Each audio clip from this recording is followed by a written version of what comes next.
Então, se a questão tratasse de uma divisão em partes inversamente proporcionais, como é que eu faria? Vou colocar bem aqui. Eu não deixei espaço, mas eu vou colocar bem aqui. Vou precisar apagar essa parte. Já fizeram o print aí, né? Então, vou apagar aqui. E vou colocar uma situaçãozinha de ser inverso.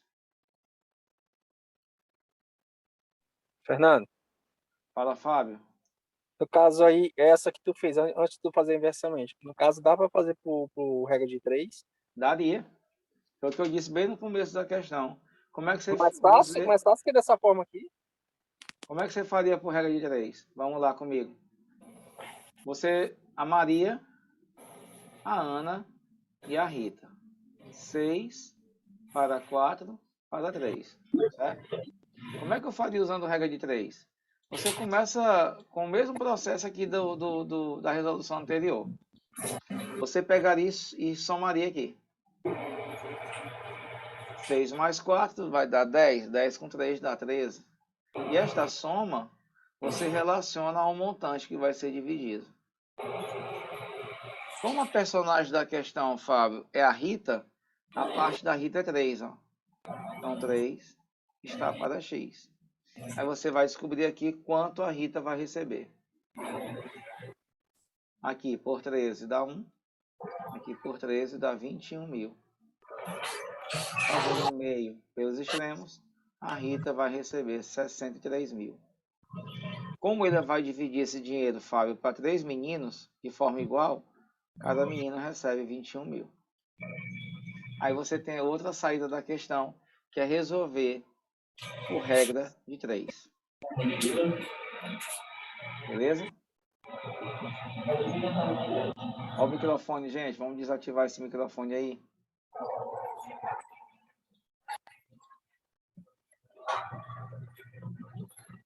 Desativa o microfone. Certo, gente? Então dá para sair usando regra de 3. Isso é direto. No inverso, bora usar aquele bisuzinho que a gente sempre fala. Qual o macetezinho que eu sempre uso quando for inverso? É a regrinha do tapa, tá? Somente porque, se for inverso, ele pode colocar mais de 2 grandezas. E é o que eu acho que pode acontecer. Se for inverso, olha só. Vou dar aquele mesmo exemplo que eu dou em sala. Porque a gente não pode perder tempo. Vou pegar aqui um dinheiro qualquer. 34 mil reais. E quero dividir para 3 pessoas. Vou botar aqui o Fábio, o Vitor e o Caio. Vamos imaginar, olha a história que eu conto para vocês. O dono de uma rede de restaurantes tem 3 funcionários lá. O Fábio, o Vitor e o Caio. No final do ano, ele resolveu distribuir para esses 3 funcionários 34 mil reais, um bônus para eles. Tá? É a ceia de Natal deles. Só que ele estabeleceu um critério. Eu vou dividir esse dinheiro para os 3 funcionários usando o critério número de faltas que eles tiveram durante o ano no trabalho. E ele falou assim, ó, eu vou dividir 34 mil em partes inversamente proporcionais ao número de faltas do Fábio, do Vitor e do Caio. Durante o ano, o Fábio teve uma falta, o Vitor teve 5 faltas e o Caio faltou 2 vezes ao trabalho. Quanto cada um recebeu desse dinheiro? Aí quando você falar em inverso, quando você falar em inversamente proporcional, no caso dessa historinha que eu estou te contando, o Fábio foi o cara que menos faltou. Então ele é o cara que vai receber a quantia maior. E aí nessa brincadeirinha, cara, tu usa aquela regra do tapa, né? Como é que é a regrinha do tapa? Você vai aqui no Fábio, tá vendo? Ó? Aí você coloca a mão em cima do 1. Mete a mão em cima do 1, bem aí. A gente fala o quê? Tapou, multiplica o que sobrou. Tapou, multiplica o que sobrou. Eu coloco a minha mão em cima do 1 E aí sobra o 5 e o 2. Aí eu multiplico o que sobra. 2 vezes 5 dá 10. Mete a mão em cima do 1, tapou.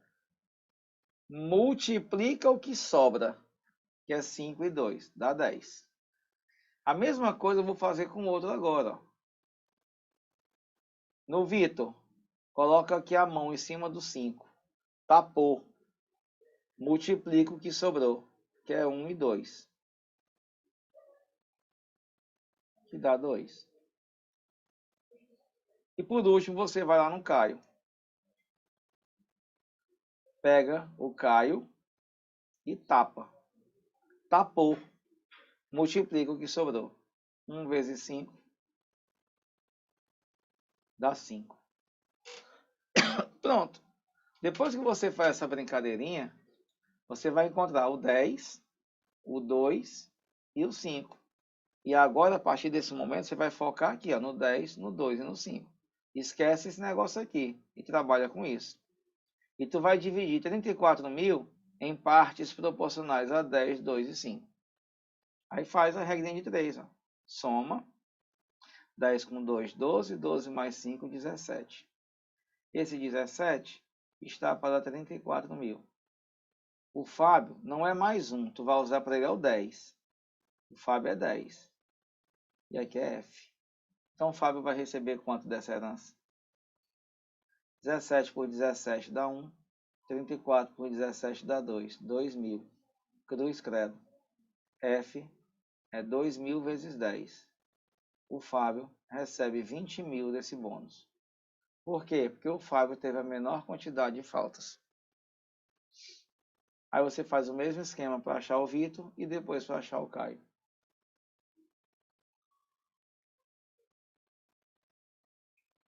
Então, quando for inverso, meus queridos, tapou, multiplica o que sobrou. Tapou, multiplica o que sobrou. Tapou, multiplica o que sobrou. Chegou aqui, faz a divisão como se fosse diretamente proporcional. Há possibilidade de cair? Claro que sim. Está no teu edital. Aí às vezes a gente se acostuma só a fazer de um jeito, aí vem uma dessa inversa, o cara boia. Professor, mas aí dá para fazer pelo MMC, né? Também ou não? Daria por fração, por inverso, por MMC, do jeito que você quiser. Tá? Dá para fazer também por outros, tem outros caminhos. Outros caminhos, outras ideias.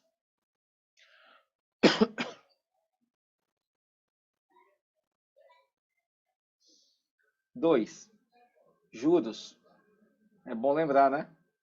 A introdução de juros simples. Já que é o composto na passada, certo? Que foi aquela questãozinha da descapitalização. E agora, vamos lembrar rapidão aqui de uma de juros simples, bem que de Timon. Né? Prova de 2019, bem no município de Timon. Prefeitura de Timon, que foi no CEP. Maria deseja reformar sua casa antes de seu aniversário, mas para isso necessita recorrer a um empréstimo bancário. Considere que Maria recebe o empréstimo no valor de 8.000, a uma taxa de juros simples de 2,7% ao mês. Considerando o mês com 30 dias, qual o valor dos juros a serem pagos se a duração desse empréstimo for de 1.000 dias? Meus amores, vamos pensar. Eu estou trabalhando com juros simples, capitalização linear, tá? Você sempre vai colocar a taxa em cima do capital original. Esse capital original é de 8.000, que a questão me diz, que foi o empréstimo que a Maria contraiu. A taxa de rendimento é de 2,7% ao mês. E ele quer saber qual o valor dos juros a ser pago se a duração do empréstimo foi de 1.000 dias. Aí nessa hora, tu tem que olhar para cá. Dentro da matemática financeira, quando a unidade da taxa e o tempo forem diferentes, essa taxa é chamada de taxa nominal. Taxa nominal é quando a unidade da taxa e a unidade do tempo são diferentes. Aí eu preciso dar uma arrumadazinha. Por isso que na questão, ela fez questão de colocar para vocês que um mês tem 30 dias. Então, você lembra que juros é o CIT. Capital, taxa, tempo. Mas que a taxa e o tempo devem estar na mesma unidade. Não esquece disso. Mesma unidade. Se não tiver, converta. E a própria NUCEP já disse para você aí, ei, cara, transforma esses 1000 dias em mês. Por isso que ela colocou que um mês tem 30 dias. Para converter isso aqui em dias, aliás, em mês, em meses, basta dividir por 30. Aí você cancela, fica 100 terços de mês. Como essa divisão não dá exata, leva do jeito que está para a fórmula, para ver se lá você tem possibilidade de cancelar. Juros é o capital, que é 8.000. A taxa de rendimento, que é 2,7%. E o tempo, que é 100 dividido por 3. Olha que coisa linda. Você vai cortar o 100 com o 100. Ei, vai-te embora. Aí você é bom de conta, não é isso? Você já olha que essa taxa bem aqui é divisível por 3. 2,7 dividido por 3. Tu tem R$ 2,70 no teu bolso. Aí tu vai dar para os teus 3 sobrinhos, de forma igual. Divide 2,7 por 3. Cada sobrinho teu vai ganhar 90 centavos. 0,9. E aí é só correr para o abraço. Bora ser feliz. 8.000 vezes 0,9. Multiplicando esse negócio aí. Até você chegar nesse ponto, você já olha para as alternativas, ó. Porque eu tenho certeza absoluta que tu sabe que 8 vezes 9 é 72. Aí tu olha para cá, ó. Opa! 7.200. Então, 8.000 vezes 9, 7.200. E tchau e benção. Letra B de bola. E tomara a Deus que calma dessa aí na prova. Porque você consegue resolver de boas. Tranquilo, tranquilo, Vai tranquilo. ser cansativa de matemática, professor. 14 questões. São 14 questões onde vai vir matemática e raciocínio, né? Me perguntaram isso hoje em sala. Cara, eu não É vou isso. dar palpite nenhum. E se vir Porque não serve. PPM Ceará, não veio raciocínio, veio toda a matemática. No serve pode nos surpreender, né? Ela pode trazer 7,7, que seria a lógica, né? Mas não. Pelo edital de matemática ser um pouco maior, aumentar um pouquinho as questões de matemática e diminuir um pouquinho no RLM. Mas vamos aguardar, não vamos ficar especulando, porque senão a gente fica doido. Mas se preparem, porque lógica para vocês é a válvula de escape. E matemática fazer o possível para poder acertar o máximo de questões. O senhor acha que de cada professor, qual Fala. seria uma média boa? Uma média de quê? De questões ou uma média de acerto? Não, a média de acerto para a prova. Para matemática ou tu tá falando geral? Não, na matemática, só na matéria de matemática, das 14. Cara, eu estou especulando assim. Imagina 7,7. Se a questão vir no nível de PC Piauí, que eu acho muito difícil não vir nesse nível, que tem umas questões que são acessíveis, outras não, mas vamos colocar nível médio mesmo. Raciocínio lógico é para se aproximar de 6, 7 pontos. 5, 6, 7 é uma margem boa. Certo? E matemática, cara, de 7, se forem 7 mesmo, 4 questão tu começa a vibrar. Certo? Já é uma boa quantidade de acerto, dependendo do nível da prova. E vamos lá, vamos pensar assim. 2017, pega aquela prova. Eram 7 questões, eram. 5 questões lá, 5 dava para fazer de boas. E 2 questões estavam assim mais trabalhosas. A diária, que era trabalhosa, mas você precisava conhecer o conceito de coroa circular. E aquela última que foi para quase ninguém fazer, que foi descapitalização. Se a NUCEP mantiver esse padrão, vai ser assim. Então vamos tentar acertar entre 4 e 5. Na última prova acertei 4. Então tá bom. Vamos botar mais para cima que vai dar certo. Baltazar Opa, outra questão do NUCEP. Baltazar é o artilheiro do foguinho e tem se especializado em cobrar faltas. A probabilidade dele fazer um gol cobrando falta é de 50%. Olha, a probabilidade dele fazer o gol, preste atenção, cobrando falta é 50%. Então, óbvio que a probabilidade de ele não fazer gol cobrando falta também é 50%. Isso aqui é que eu chamo na probabilidade de sucesso, que é fazer gol, fracasso. Fracasso é não fazer gol. Qual é a probabilidade de Baltazar fazer exatamente 2 gols em 5 cobranças de falta? O cara vai realizar 5 cobranças de falta. E o que ele pede para vocês é que ele acerte 2. Ele vai fazer gol em 2 das 5 cobranças. Fica subentendido que se ele for acertar 2, ele vai ter que errar 3. O sucesso dele, gente, é acertar, certo? 2 cobranças de falta e fazer gol. O fracasso dele é errar 3. Isso anda junto. Tu não pode pensar somente nos acertos, porque se ele acerta 2, consequentemente ele vai errar 3. E aí, meus amores, presta bem atenção, ó. Ele não disse em nenhum momento da questão, das 5 cobranças, onde é que está as 2 que ele vai acertar.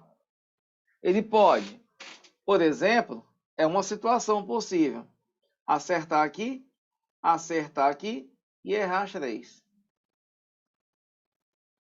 Isso é aceitável de acordo com a exigência da questão. Mas ele pode, por exemplo, errar e acertar as 2 últimas. Essa situação aqui, certo? Satisfaz aquilo que ele exige? Claro. Então aqui é uma questão de probabilidade com contagem. Eu primeiro preciso saber de quantas maneiras possíveis esse cara aí vai acertar 2 das 5. E aí eu faço uma combinação. Porque se o Fernando acertar a primeira falta e acertar a segunda, é a mesma coisa, ele acertar a segunda e acertar a primeira. A ordem não importa. Então a primeira coisa que eu faço, gente, descobrir de quantas maneiras o Baltazar acerta 2 cobranças de falta. Você tem combinação de 5 para acertar 2. Faz uma combinaçãozinha. Alguém vai me perguntar assim, se alguém estiver entendendo o que eu vou falar. Fernando, eu não fiz por combinação, eu fiz por permutação com repetição. Se alguém pegou essa ideia aí, vocês que estão assistindo a aula, vocês podem fazer por permutação. Mas o ideal é você combinar, tá? Então faz 5 em cima, 2 embaixo. 4 e 1. 2 fatores, desce o braço, dá 10. Então, essas 2 faltas aqui, ó, das 5 cobranças, pode acontecer de 10 maneiras possíveis. Só que o cara tem que acertar 2, gente. Qual a probabilidade de ele acertar, né, de 50%? 50%, se você lembrar bem, é 1/2. Probabilidade de acerto, 1/2. De erro, é 1/2. Então, pensa comigo, ó. Ele vai acertar 2. 1/2 vezes 1/2. Mas vai errar 3. 1/2, 1/2, 1/2. A probabilidade de acertar é 1/2. De acertar a segunda é 1/2. E de errar a terceira, a quarta e a quinta é 1/2. Só que eu preciso pegar isso aqui e multiplicar por 10. Porque isso aqui pode ocorrer de 10 maneiras possíveis. E aí é correr para o abraço e agora ser feliz.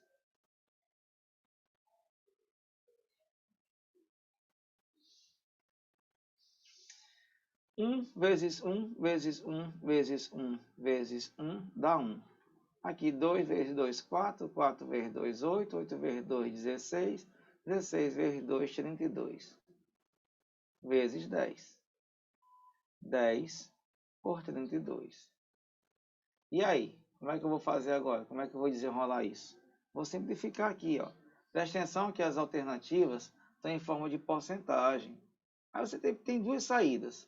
Ou eu multiplico logo por 100, vem aqui, transforma em porcentagem, ou eu enxugo esse negócio. Por 2, dá 5. Por 2, dá 16. Aí você pode multiplicar por 100, ou se você quiser, desce o braço bem aqui e divide 5 por 16. Bota 0, 0, vírgula. Aqui dá 3. 3 vezes 16 dá 48 para 52. Baixa um zero imaginário, vai dar 1. 1 vezes 16 dá 16, dá 24. Baixa outro zero. 40 por 16 dá 2.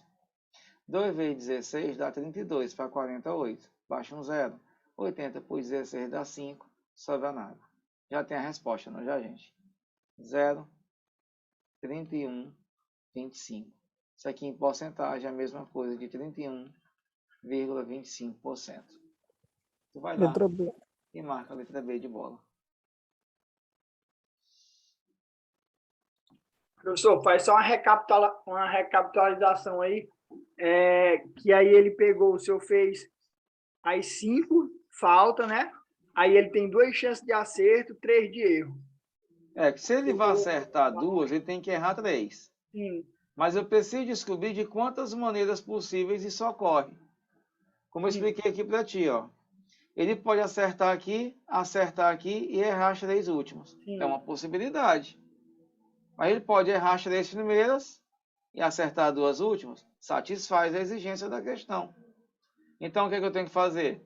Descobrir a quantidade de maneiras que Baltazar vai acertar 2 cobranças de falta. De quantas maneiras o Baltazar vai acertar 2 cobranças de falta das 5? Combinação de 5 a 2. A ordem não importa. Acertar a primeira falta e a quinta falta é a mesma coisa de acertar a quinta e a primeira. A ordem não vai importar. Então tu faz combinação de 5 a 2 que dá 10. Que aí, no caso, eu tinha que procurar a quantidade de maneiras que ele poderia, né, acertar. Acertar 2 cobranças das 5. Beleza. Porque aí ele poderia acertar um na primeira ou na terceira. Na primeira ou na quarta. Aí depois disso, o senhor fez o que aqui? Aí eu vou lá. Ele tem que acertar 2, não é isso? Sim. Qual a probabilidade de ele acertar uma das faltas? De ele acertar uma? 50. 1,5. 1,5, sim. 50%. Qual a probabilidade de ele acertar uma segunda falta? Do jeito que a questão pede? 1,5, que é 50%. E qual a probabilidade de ele errar as outras 3? Cada uma, 1,5, 1,5, 1,5. Aí eu multiplico pela quantidade de vezes que isso pode ocorrer. Isso, porque são eventos independentes. Tem que multiplicar. Certo? Eventos independentes, né? Todos os eventos independentes, cobrança de falta, formação de grupos, sorteios, multiplica as probabilidades. Multiplica por 10, aí vai-se embora. Aqui é continha. Aqui é contigo. Essa questão, vocês já viram ela? Dá no CEP. Se eu não estou muito enganado, posso até estar enganado, alguém me corrija, porque é tanta coisa na cabeça que às vezes a gente esquece. Mas ela caiu na prova de bombeiros, né? Não sei se foi de bombeiros ou foi... Eu acho que foi bombeiros. É dar no CEP essa questão. Eu já fiz ela também algumas vezes em sala de aula. Isso é o que nós chamamos na matemática de probabilidade binomial. Aí você tem que ver primeiro de quantas maneiras possíveis isso acontece, depois você calcula a probabilidade multiplicando. Beleza? Show?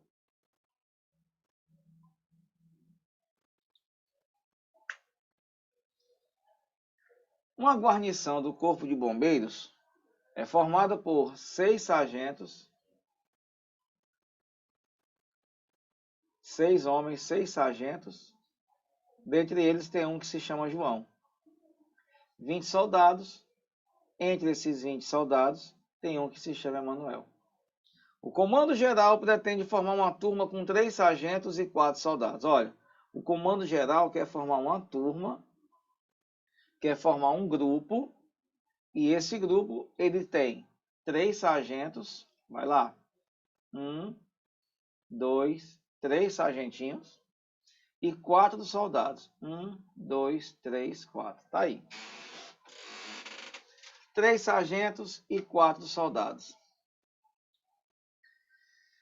Para fazer um curso de especialização em resgate causado por terremoto. O sargento João já tem direito adquirido. Essas condições são chamadas na combinatória, no princípio de contagem, de restrições. É uma condição que ele te dá para você poder montar esse grupo. Gente, sempre, em qualquer situação de contagem, que você precise montar grupos, senhas, placas de carro, e o cara disser para ti que tem uma condição de montagem, você precisa iniciar a resolução pela condição, pela restrição, tá? E vai um alerta para vocês. Lembrem, se der tempo, certo? Da formação da placa Mercosul. Questões com placas Mercosul, tá? Questões com placas Mercosul. Em 2019 veio uma questão dessa numa prova de professor de matemática da NUCEP, bem acessível. Eu até fiz elas aí em umas aulas minhas. Mas eu vou lembrar aqui rapidinho para vocês sobre placa Mercosul, tá bom? Já já eu lembro. Então vamos voltar para cá. Qual é a condição da montagem desse grupo? Ele disse que o sargento João já tem direito adquirido. Então aqui no espaço destinado aos sargentos, o João já está aqui, cara. O lugar é dele. E que por problemas particulares, o Emanuel, que é o soldado, não poderá participar desse curso. Entre os soldados, o soldado Emanuel está fora. E ele pergunta de quantas maneiras eu posso montar essa turma. Aí, meus queridos, é só tranquilidade. Foca primeiro nos sargentos. São 6. Só que o cara já disse que o João está aqui. Restam ainda 2 vagas. Aí eu vou ter que formar os grupos dessas 2 vagas. Porque agora eu não tenho mais 6 sargentos, só tenho 5 para ocupar 2 vagas. Se tu botar o sargento Paulo e o sargento Neto, é a mesma coisa de colocar Neto e Paulo. É o mesmo grupo, a ordem não importa, a combinação neles. Entre os soldados, eu não tenho mais 20 pessoas disponíveis, só tenho 19. Porque o cara deixou bem claro que o Emanuel está fora.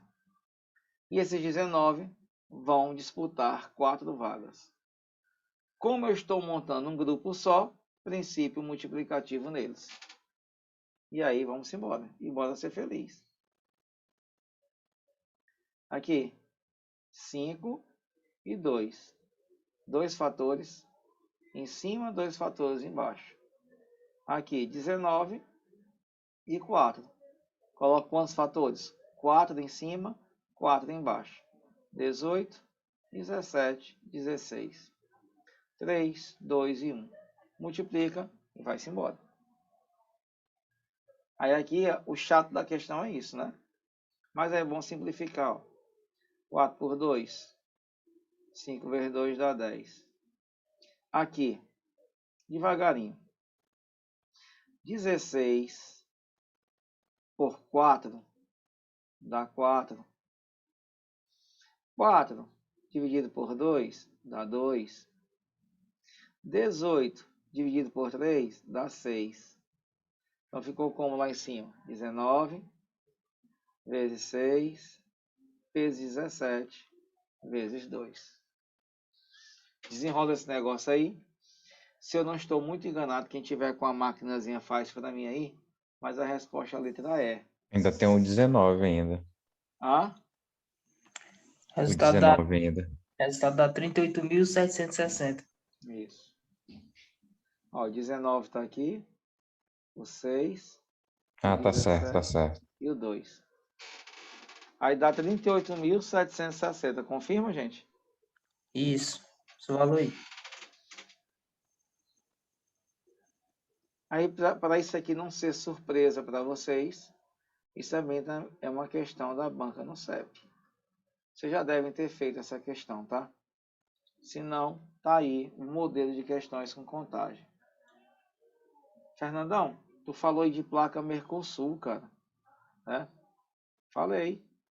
E aí a placa Mercosul, diferentemente das placas que ainda rolam ainda, elas têm um formato. As placas que ainda são vigentes aqui, elas usam 3 letras,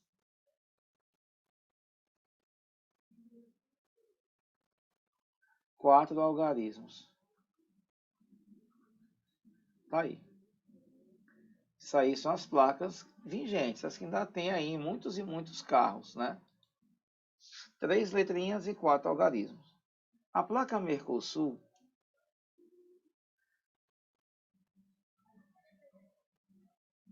isso aqui, gente, vocês não precisam se preocupar, porque nas questões ele explica como é a sequência da placa Mercosul, tá bom?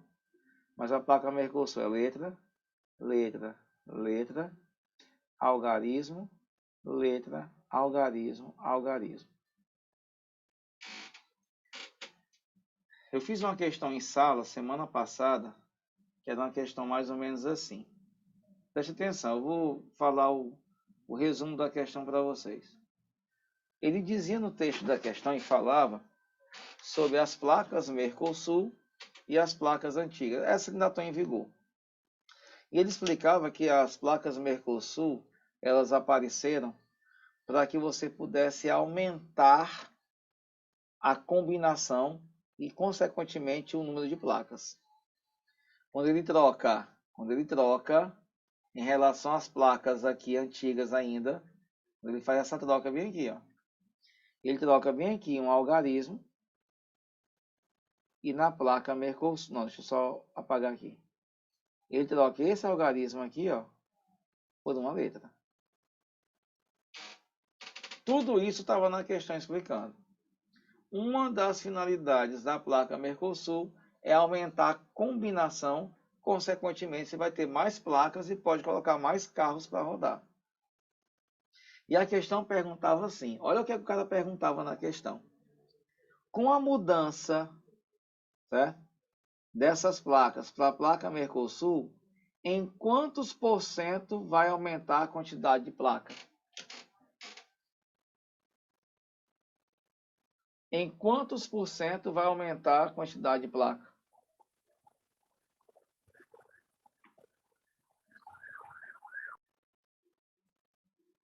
E ele dizia que as letras são as letras do alfabeto, ele falava que os algarismos são de 0 a 9, ele explicava tudo isso. Mas ele queria saber em quantos % vai ser o aumento da quantidade de placas com essa mudançazinha aí para a placa Mercosul. Aí o cara ia pensar assim, eita porra, Fernando, que é isso, cara? Como é que eu vou fazer um negócio desse aqui, cara? Como é que eu vou fazer um cálculo desse? Eu preciso descobrir quantas placas eu posso montar aqui, quantas placas eu posso montar aqui, e depois vou ter que fazer o quê? Tirar uma regra de 3? Perde muito tempo, cara. É muito cálculo. Exatamente é. Mas você não vai pensar isso, não. Preste atenção numa coisa. Olha a ideia da questão. Por que aumenta a quantidade de placas daqui para cá? Por que esse aumento acontece? Qual é o principal motivo das placas Mercosul, da quantidade de placas Mercosul, aumentar em relação às placas antigas? Por que foi que aumentou, gente?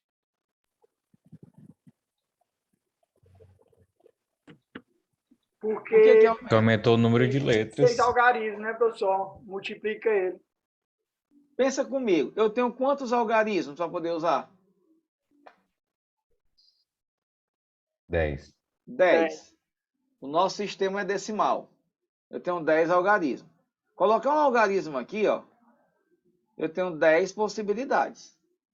Mas quando eu tiro o algarismo e passo a colocar uma letra, a quantidade de letras que eu tenho Já aumenta, porque é 26. são 26. O aumento das placas é ocasionado porque nessa posição bem aqui, meus amores, eu aumento a quantidade de possibilidades. Antes eu tinha 10 possibilidades. Nesse espaço aqui, quando eu tiro o algarismo e coloco a letra, eu passo a ter 26. E é justamente nessa informação que você faz a questão. E não faz muito cálculo, não. Aqui no início são 10 possibilidades. Isso vale 100%. De 10 foi para 26. Quantas possibilidades a mais? Aumentou quantas possibilidades? 16. 16. Então, 16 é x. E aí, você tira a porcentagem, porque isso aqui vai influenciar na totalidade. 0 com 0 vai embora, meio pelos extremos. 160%. Então, houve um aumento, certo? Para 160%. E aí você pensa que se era 100 e é 160, o aumento percentual foi de quantos por cento, gente? 60%. 60%.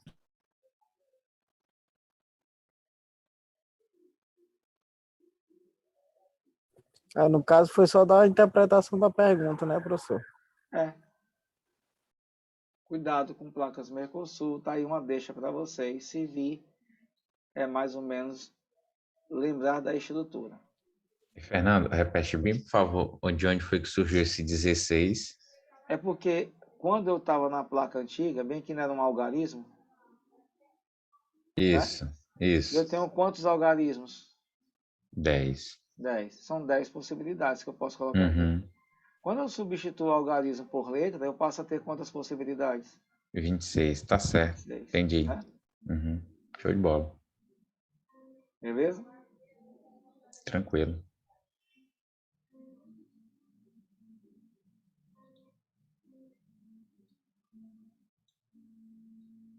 Vamos lá. Questão 5. Um agricultor tem Volta bem 40... a tela para poder tirar o print aí, Fernando. Agora, favor. pai. Calma aí, rapidão.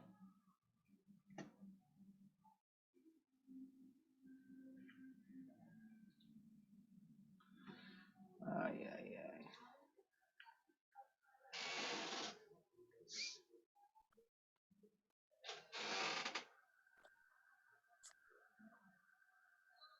Beleza? Obrigado aí, meu rei.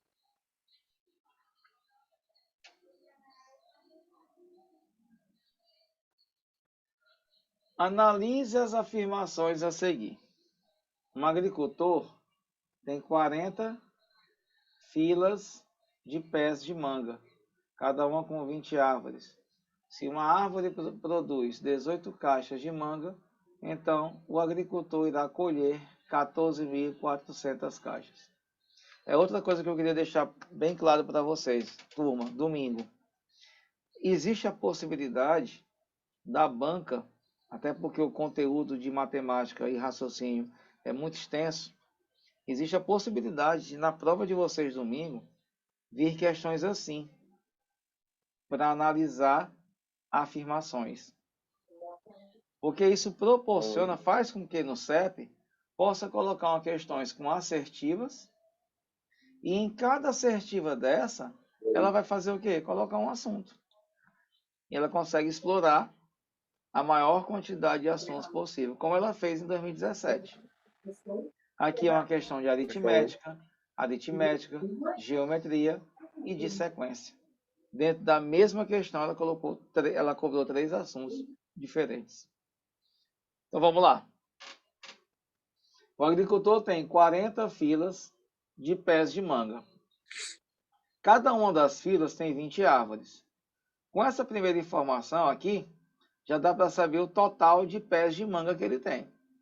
Se são 40 filas de pés e cada uma delas tem 20 árvores, dá 800 árvores, 800 pés de manga.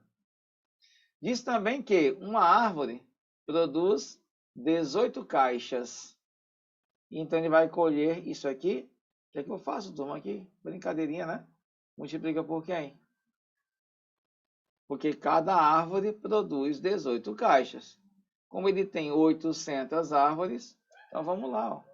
8 vezes 8, 64. Vão 6. 8, 1, 6, 14. 0, 0. Então ele vai colher 14.400 caixas de manga. Então essa assertiva 1 está o quê? Verdadeira. Pior que não dá para eliminar ninguém, né? Todas são verdadeiras, pode ser. Em todas elas tem 1, 1, 1 e 1. Então eu preciso passar para a segunda. Para numerar as 150 primeiras páginas de um livro, são necessários 35 algarismos de 3. Cara, vou te dar uma dica. Braço. Se você não sabe de regra, ou se não tem conhecimento, é você pegar e ir para o braço. Eu fiz essa questão essa semana e eu lembrei, tem até no meu Instagram esse vídeo, naquele show do milhão do Silvio Santos. O cara foi responder a pergunta de R$1 milhão. E o cara perguntava assim: quantas vezes eu escrevo o algarismo 9 de 1 a 100? Se pegar de 1 a 100, quantas vezes eu vou escrever o algarismo 9? Aqui é bem parecido, né, com a pergunta do milhão. Só que são 150 primeiras páginas. Você vai numerar de 1 a 150. E ele está afirmando que o algarismo 3 acontece 35 vezes. Turma, observaçãozinha aqui para a gente ganhar tempo. De 1 a 100, eu escrevo o algarismo 3, o algarismo 4, o algarismo 5, o algarismo 6, o algarismo 9, o 8, 20 vezes. Sempre. Testa depois em casa. Vai de 1 a 9. Quantas vezes eu escrevi o 3 aqui, gente? Só uma vez. Porque 1, 2, 3. O 3 apareceu. De 10 a 19, o 3 aparece mais uma vez. Que é quando você escreve o 13. Ele aparece o 3 lá. Do 20 ao 29, o 3 aparece mais uma vez. Agora o negócio está aqui, ó, do 30 ao 39. Ele não aparece só uma vez, não. Que aí eu preciso escrever, né, esses 10 números para você ver que o 3 aparece 11 vezes. 30, 31, 32,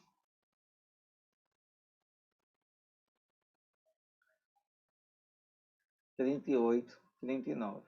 Conta aí, ó. 1, 2, 3, 4, 5, 6, 7, 8, 9, 10, 11. Ele aparece 11 vezes. Se você for fazendo esse esquema aqui, ó, até chegar do 90 ao 99, certo? A partir daqui, ó, ele só vai aparecendo uma vez a cada 10 números. Totalizando 20 vezes. Então, de 1 até 100, o 3 aparece 20 vezes. Só que aí, na nossa questão, o livro não vai até 100, vai até 150. Aí aqui você vai fazer o mesmo raciocínio, né? Você chegar aqui no 100 ao 109, ele aparece uma vez. Do 110 ao 119, ele aparece uma vez, que é lá no 113. Do 120 ao 129, ele aparece mais uma vez. Do 130 ao 139, é o mesmo raciocínio daqui, ó, do 30 ao 39. 11 vezes. E do 140 até o 150, que é onde o livro encerra, uma vez. Então tem 1, 2, 3, 4, 15 vezes. E aqui mais 20, ele vai aparecer quantas vezes? 35 vezes.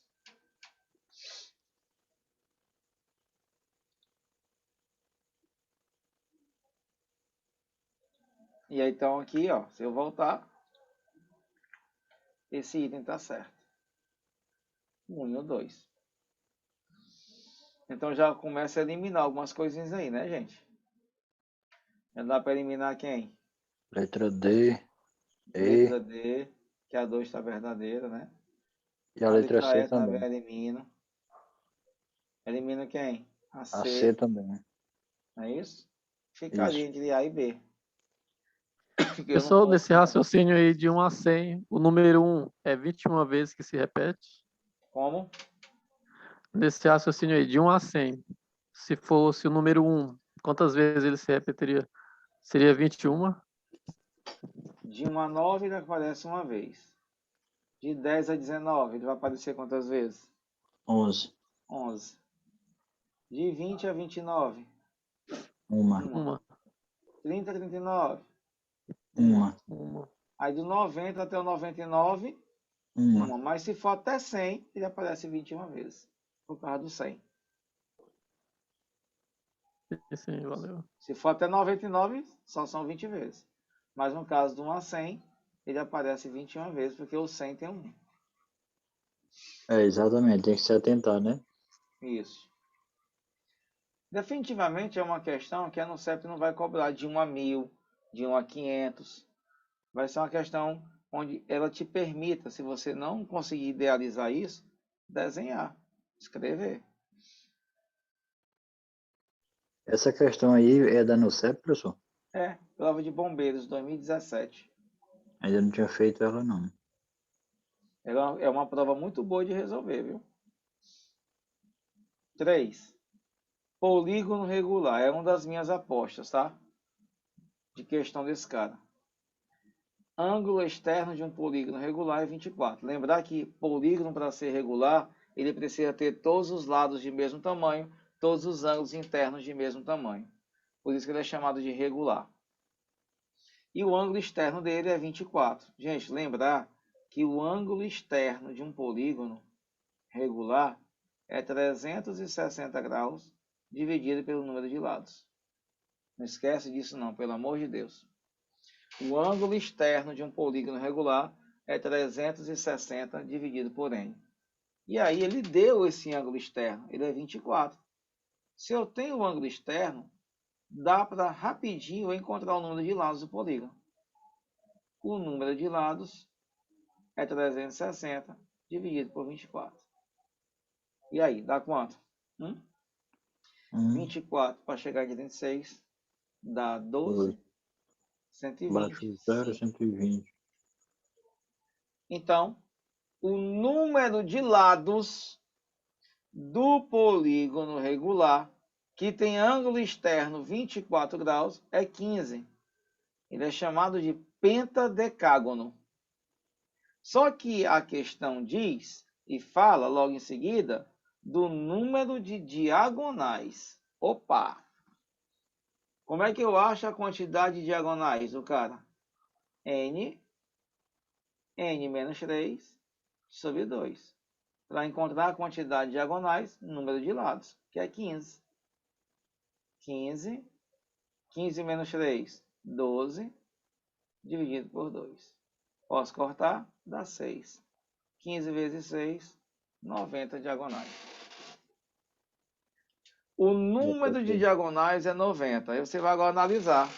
Esse número de diagonais, que é 90, é divisor de 120?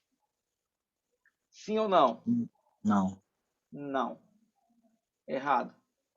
Como é que eu sei, Fernando? É só você pegar o 120, né, isso, e dividir por 90. Se a divisão fosse exata, o 90 seria divisor, mas não é. Se você pegar 120 e dividir por 90, essa divisão não dá exata. Ele não é divisor de 90. Então o gabarito está errado. A 3 não está correta. Então já tem um gabarito, professor. Letra B. Já tem um gabarito, letra B. Aí eu já eliminei a letra A, não é isso? Aí eu tenho um Isso. gabarito da letra B. Nem precisava fazer essa outra. Mas vamos fazer, né? Porque a gente precisa fazer. Agora essa 3 aí tá difícil, viu? Não é qualquer um, não. Qual? O item 3? É. É porque esse item 3, ele depende de quê? De fórmulas. Nem todo mundo vai saber e lembrar das fórmulas do polígono regular. Para falar a verdade, eu não tô lembrando nem a figura, polígono. Rapaz, eu acho que se cair uma de geometria espacial, poucos vão fazer.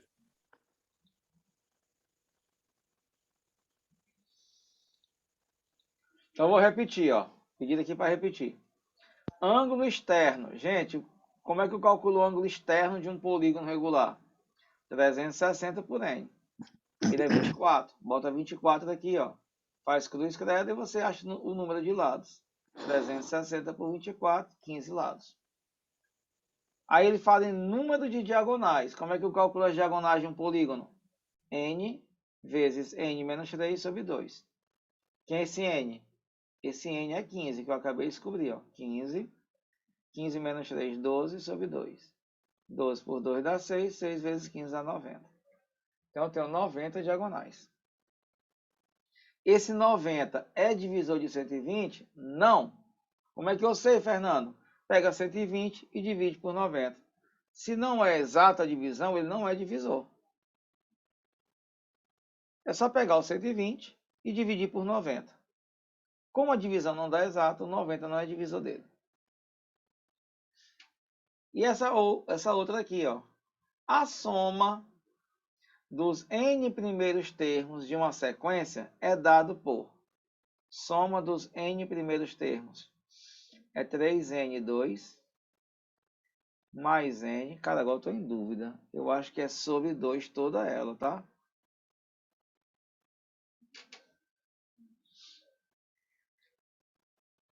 Então, o terceiro termo dessa sequência é igual a 8. Cara, presta bem atenção no que ele está dizendo para ti. Essa fórmula, ela permite você encontrar a soma. Ela não permite você encontrar o termo. Se você colocar no lugar desse n o 1, aqui vai ficar S1 igual a 3 vezes 1 ao quadrado mais 1 sobre 2. 1 ao quadrado dá 1. 1 vezes 3 dá 3. 3 mais 1 sobre 2. 4 dividido por 2 dá 2. Então, essa aqui é a jogada da questão. A soma do primeiro termo vale 2. Quando eu digo para ti que a soma do primeiro termo vale 2, é porque o primeiro termo é 2. Não tem com quem somar o primeiro termo, gente.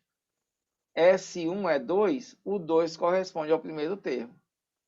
Diferentemente, se você colocar aqui um 2, ó. Se você colocar um 2 e substituir aqui, vai ficar como? 2 ao quadrado mais 2 sobre 2. Olha só. 4 vezes 2 ao quadrado dá 4.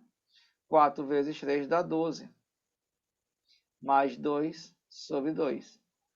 Quanto é 12 mais 2? 14. Dividido por 2, 14 por 2 dá 7. Aí o que é que muita gente faz? Quando substitui o 2, que acha 7, bota o 7 bem aqui, ó. Aí, ó, se ferra na questão. Porque ele esqueceu de ler que essa fórmula não é para achar o termo. Essa fórmula é para achar quem, pessoal? A soma. Soma dos termos. Interpreta. S2 é o quê? É a soma dos dois primeiros termos. Se você pegar o primeiro termo com o segundo termo e somar os dois, dá 7 a soma. E se a soma dos dois dá 7, o segundo termo é quem, gente? 5. É 5. Só que a questão que é o terceiro. Eu vou adiantar, colocar S3. Coloca um 3 aí.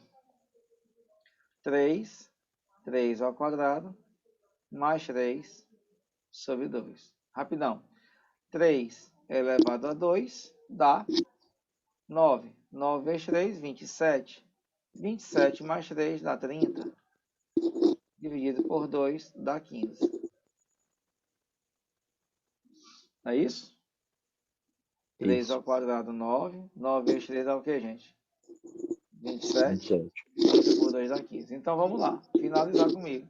O que é S3? É a soma dos 3 primeiros termos.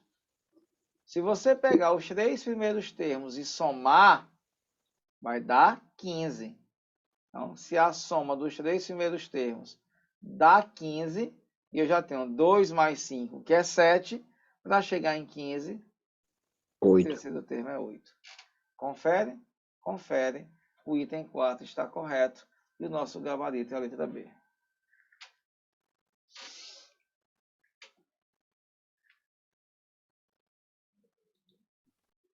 E, professor, talvez se eles chegarem a pedir a soma dos termos, desse jeito aí, eles botam a soma dos termos, né? E não a soma da progressão geométrica. Porque essa aí é mais fácil de lembrar, né? E mais fácil de fazer do que a geométrica. Porque, na verdade, essa sequência aqui, ela não é nem PA.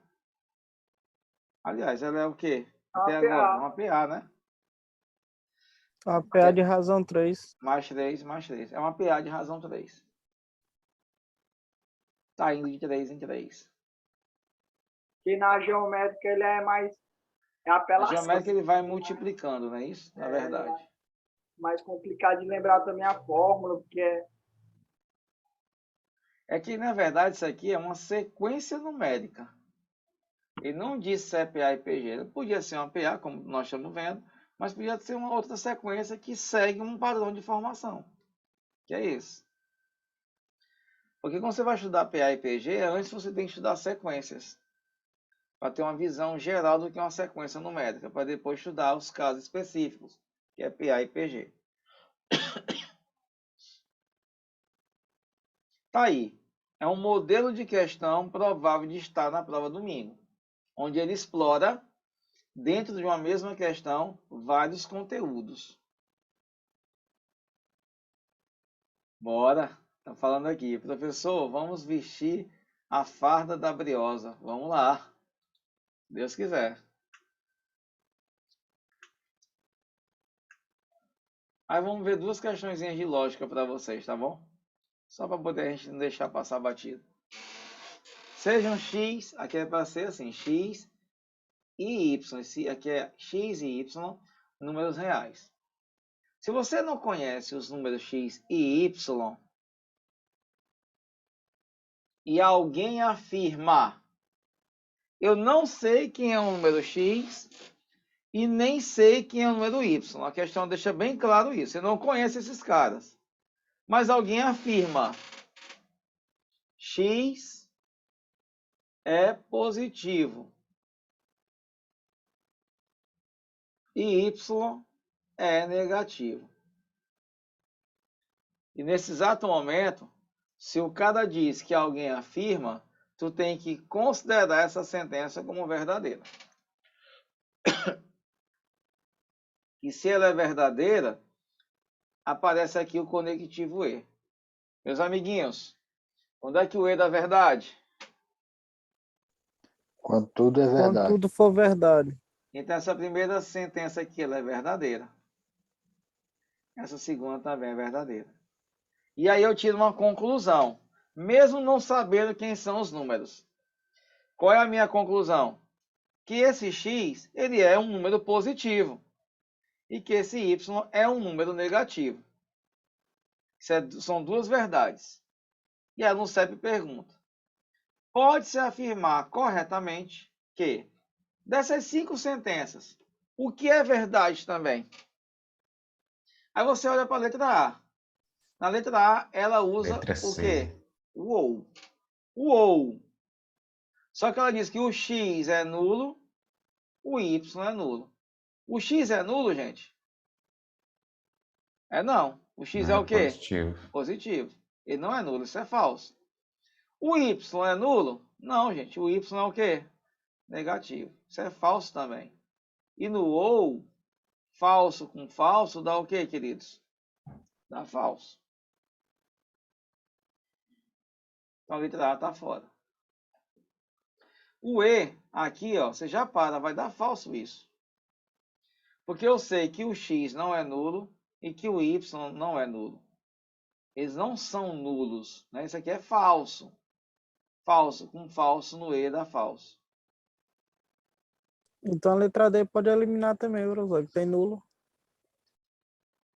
X pode ser negativo. Cara, o X é positivo, ele não pode ser negativo. Ele é positivo, já está fora. A letra E fala que X pode ser nulo, então cancela também. X pode ser nulo. Cara, o X não é nulo. Ele não pode ser nulo, porque ele é positivo. Agora, olha a letra C. X ou Y pode ser o que, gente? Positivo. O X, ele é positivo? É, então ele pode ser. Verdade. já contempla a alternativa já. O OU fala que Y pode ser positivo. Nunca. Ele é negativo. Só que no OU, verdade com falso dá o quê, senhores? Verdade. O OU, aí eu vou deixar uma observação para vocês aqui, ó. Tomara que vocês captem. A NUCEP, ela gosta de cobrar umas questõezinhas de lógica proposicional. Vocês também já devem ter visto isso. Quem é meu aluno aí sabe que eu já coloquei essas questões em listas. A NUCEP conta uma história para ti na questão, dá várias sentenças escritas por extenso, e ela pede para você escrever a representação simbólica daquela historinha que ela te contou. Transformar ela em símbolos. E no meio dessa conversinha, NUCEP gosta de colocar o mas. E o mas vale quem? O E. E ela gosta de colocar o pelo menos. Pelo menos um, ao menos um. Na hora de representar, na hora de trocar essa expressão por conectivo, é ou. Porque na tabela do ou, pelo menos um sendo verdade, tudo é verdade. Pelo menos, ao menos é ou. Mas é e. Troca o mas pelo e. Pelo menos por ou. Então, simbolicamente, o e é esse cara, o ou é esse.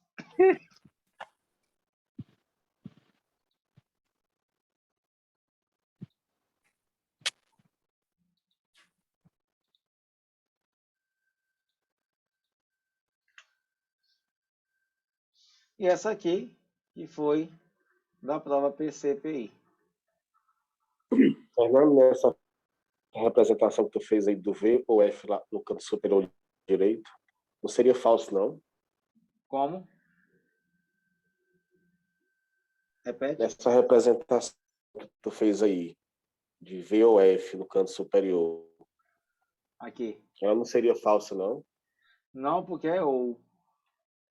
No ou só é falso quando os dois forem falsos. Na disjunção inclusiva, a falsidade só ocorre se todas as proposições simples forem falsas. Se você tiver no ou pelo menos uma verdade, o resultado é verdadeiro. Aí eu estou analisando o valor lógico da sentença toda. Ah, é no sim então, né? Que seria falso. Desculpa. No sim então seria falso, que é Vera Fischer. Exatamente. Beleza? Senhores, deu somatório dos itens verdadeiros. Uma sentença composta chamada de tautologia é chamada tautologia quando seu valor lógico for sempre verdade, independentemente dos valores lógicos das sentenças simples que a compõem. Aí você se prepara, porque no CEP pode te cobrar o quê? Conceitos. Tautologia é uma proposição composta. Lembra disso. Tautologia é uma proposição composta. Precisa aparecer isso. Proposição composta, sentença composta. Logicamente verdadeira, ou seja, sempre é verdade. Independente do valor lógico das proposições simples que a compõem. O resultado final tem que ser verdade, independente do que vem antes. Então, esse item 1 está corretíssimo. Se domingo ela colocar contradição, é esse mesmo conceito aí. Você troca só verdade por falso. Contradição é uma sentença composta logicamente falsa, independentemente dos valores lógicos das proposições simples que a compõem.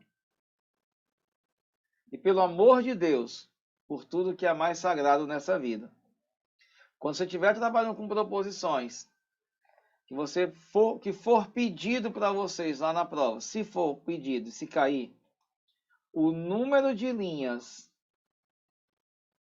da tabela verdade, é só aplicar a relação 2 elevado a n. Onde esse n é o número de proposições simples. E pelo amor de Deus, por favor, só quem tem tabela verdade é proposição composta. Proposição simples não tem tabela verdade. Please don't go. Please don't go, por favor. Vocês sabem disso, não sabem? Eu tenho certeza absoluta. Porque a gente pega simulados aí, o cara pedindo a quantidade de linhas da tabela verdade de proposições simples. Ainda dá gabarito. Não é assim que funciona a banda. Tá? 2 elevado a n, conta as proposições simples, eleva e vai-se embora. Outra coisinha. Quando eu falo em tautologia, para vocês, no CEP, gosta de explorar a tautologia padrão da lógica. Aquele exemplo que sempre cai. E quando você olha, você lembra dele e já sabe que ali é uma tautologia. A proposição ou a sua negação. Fábio é PM ou Fábio não é PM. Fernando é professor RLM ou Fernando não é professor RLM. Moro no Mocambinho ou não moro no Mocambinho. Moro em Timon ou não moro em Timon. Qualquer exemplo desses, cara, é tautologia. E a contradição mais conhecida da lógica é o afirma e nega. É o P e não P. Aí eu falo assim para vocês. A prova da PM será domingo.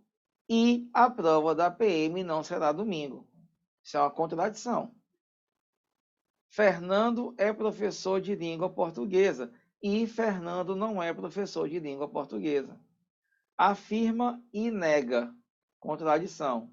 Afirma ou nega. Tautologia. Então, o item 1 está certo. Cravei. Olha o item 4 também aqui, para poder a gente matar logo. P e não P. P e não P. É uma tautologia? Ó, bem aqui na cara de vocês. Ó. P e não P é uma contradição. Isso aqui está fora. O item 4 está errado. Item 2. Todas as sentenças contraditórias são equivalentes? Certo ou errado? Errado. O que é uma sentença contraditória? Melhor a pergunta. As sentenças contraditórias, qual o valor lógico delas? Verdadeiro ou falso?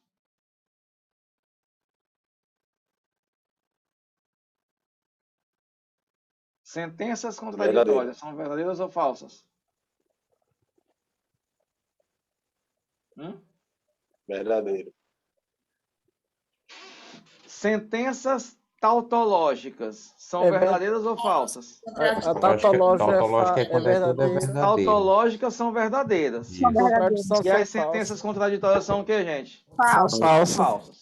Então olha para cá, ó. Olha para cá, para esse E as contingentes controle. têm os valores lógicos verdadeiros e falsos. Oi? E as contingentes quando têm valores lógicos diversos. As contingentes, elas não são nem contradições nem tautologias, porque elas têm valores lógicos diversos. Exatamente. Olha para cá, para o controle e para a caneta da minha mesa. Eu estou afirmando para vocês que essa sentença aqui, ó, que é o controle, ela é contraditória. Se ela é contraditória, ela é falsa. Essa caneta aqui é uma sentença contraditória. Ela também é o quê? Ela é falsa. Isso As é duas aqui equivalente. são falsas. Elas são iguais? Sim. São Não, iguais? porque as duas são falsas. São não. Elas não são iguais. Uma é branca, outra é preta. Mas elas são o quê, gente? Equivalente. Equivalentes. Por quê? Porque elas têm o mesmo valor lógico. Verdade. Todas as sentenças contraditórias são falsas.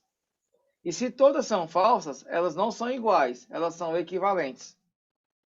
A mesma coisa quando eu falo em tautológicas. Aqui é tautológica, isso aqui é verdade, isso aqui é verdade. Todas as sentenças tautológicas também são equivalentes. Agora, todas as sentenças contingentes são equivalentes? Não. Porque elas apresentam diversos valores.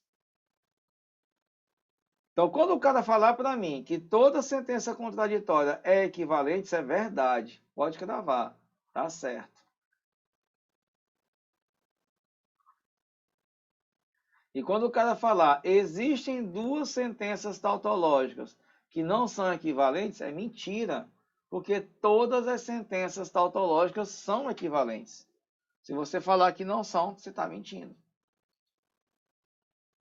Então aí, ó, o que acontece? Só está correto o item 1 e o item 2. O item 4 está errado, o item 8 também está errado. Só estão corretos o item 1 e o 2.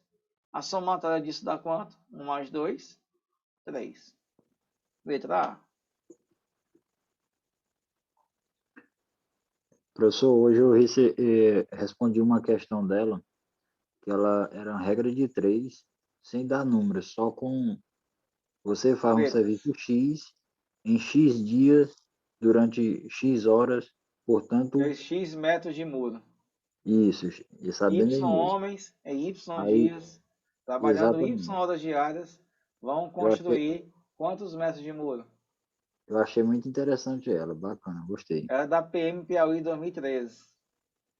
Muito boa. Ela estava lá. Ela é boa mesmo. Já que você falou, bora fazer, ó. Homens, dias, horas diárias, produção. Tem produção? Coloca no fim. Tem. X homens, X dias, X horas diárias, X metros de um muro. Y homens com a mesma capacidade dos primeiros, trabalhando Y dias, durante Y horas diárias, vão construir quantos metros de muro? Vou chamar aqui de Mzão, tá? Quero saber quanto é que vale isso. Se tem produção na composta, não perde tempo não. Multiplica, quebra. Multiplica, sobe. E iguala. X vezes X vezes X vezes M embaixo. Y, Y, Y vezes X. Aí tu corta um X daqui e isola o M. M vai ser Y, Y, Y, dividido por X, X. Y ao cubo, X ao quadrado, era a resposta que estava na letra E daquela prova. Exatamente. Show de bola? Beleza? Então tá aí, pessoal, né?